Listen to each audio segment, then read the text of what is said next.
Assalamualaikum warahmatullahi wabarakatuh. Bismillahirrahmanirrahim. Alhamdulillahirabbil alamin. Wabihi nasta'in wala umuri waddin wassalatu wassalamu ala asrofil anbiya'i wal mursalin wa alihi washabihi wasallim amma ba'du. Segala puji Allah Tuhan semesta alam yang telah memberikan kita nikmat iman, sehat jasmani rohani sehingga kita bisa selalu meningkatkan ibadah kita setiap harinya. Dan selanjutnya kita langsung saja ya teman-teman. Perkenalkan, nama saya Alfi Rafael Fahreza. Saya dari jurusan Komunikasi dan Penyiaran Islam semester 4 kelas D. Baik, dalam video ini saya berkesempatan untuk menyampaikan opini dari mata kuliah Komunikasi Antar Budaya tentang cancel culture.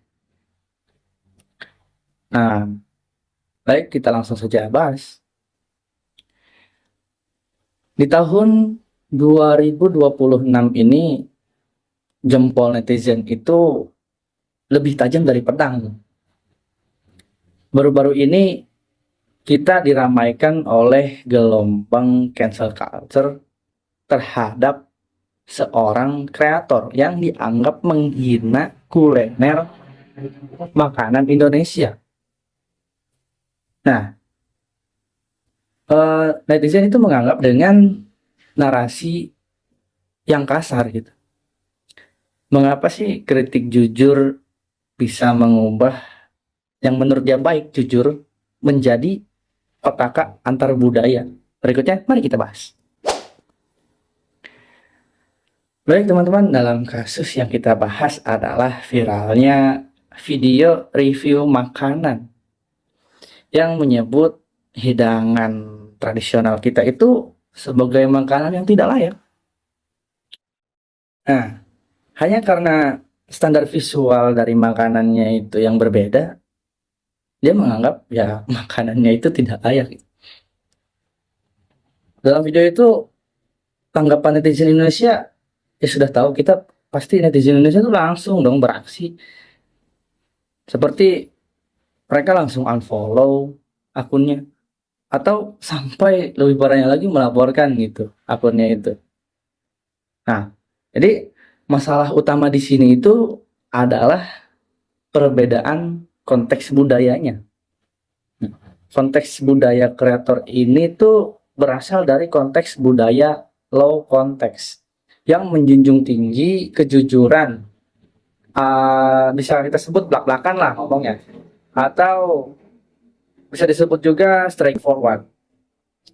Nah, sementara itu kita di Indonesia memiliki budaya yang high context, di mana cara penyampaian pesan itu jauh lebih penting daripada isi pesannya.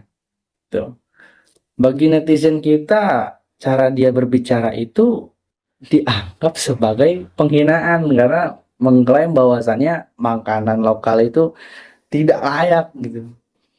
Jadi kita menganggapnya itu sebagai penghinaan, bukan sekedar review makanan doang gitu. Nah, dalam fenomena ini juga merupakan salah satu bentuk dari teori etnosentrisme. Nah, jadi etnosentrisme itu menganggap bahwa budaya dia itu benar gitu. Makanya standar budaya sendiri itu dia menganggap bahwa cara berbicara itu dia itu benar gitu. Nah, di sisi lain juga Indonesia yang merasakan cancel culture-nya ini gitu. Yang dilakukan netizen adalah bentuk perlindungan karena Indonesia menolak budayanya orang luar ini gitu untuk melindungi budaya yang agresif. Ketika identitas kelompok diserang atau suatu budaya diserang, pasti kolektivitas netizen di Indonesia akan langsung bergerak sebagai polisi budaya digital. Menurut opini saya, cancel culture di era digital itu bukan sekedar permainan emosional atau amarah. Akan tetapi cancel culture yang kita lihat saat ini sebenarnya adalah sinyal kuat bahwa digital bukanlah ruang hampa budaya, Nah, oleh karenanya ruang digital itu memiliki etika lintas budaya. Jadi kita tidak bisa lagi bersembunyi di balik kata jujur atau apa adanya. Nah, tanpa mempertimbangkan sensitivitas lokal masyarakat setempat gitu. Nah, makanya jangan sampai ruang digital itu hanya menjadi ajang penghakiman masif. Saya melihat cancel culture ini sebagai pengingat gitu bahwa pentingnya cultural intelligence.